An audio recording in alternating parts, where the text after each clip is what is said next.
Le ballon ovale en offrande à des jeunes joueurs en souffrance jusque-là et qui revivent presque avec ces Olympiades imaginées par le comité et ses techniciens. Top!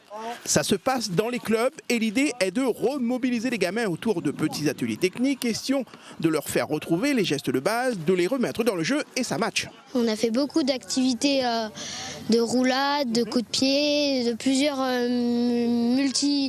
multisports on va dire. C'est un peu multisport, on a couru, faire du jeu au pied. On a jeté le ballon, un coup de pied rasé et on essayait d'attraper avant que le ballon partait dans la zone.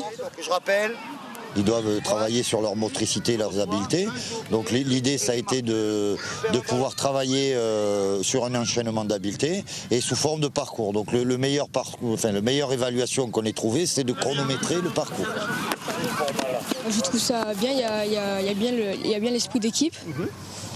Et l'envoûtant aussi, c'est bien de s'amuser. Et comme on n'a plus de tournoi, c'est bien de faire des Olympiades pour qu'on s'amuse beaucoup aussi. Les écoles de rugby, c'était les seules catégories carrément qui continuaient un petit peu à pratiquer du rugby.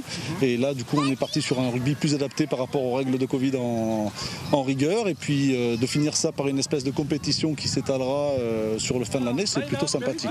Ça fait 1 an maintenant qu'on ne joue pas et donc il fallait que pour les petits, on puisse leur proposer quelque chose. Et aussi, ça nous permet aussi de les garder dans les clubs et de faire revenir aussi ceux qui malheureusement ne sont pas là aujourd'hui. Après Saint-Gilles, la caravane des Olympiades passera ce samedi par Saint-Benoît et la JSB, mais elles se poursuivront dans tous les clubs de Lille jusqu'au 12 juin prochain.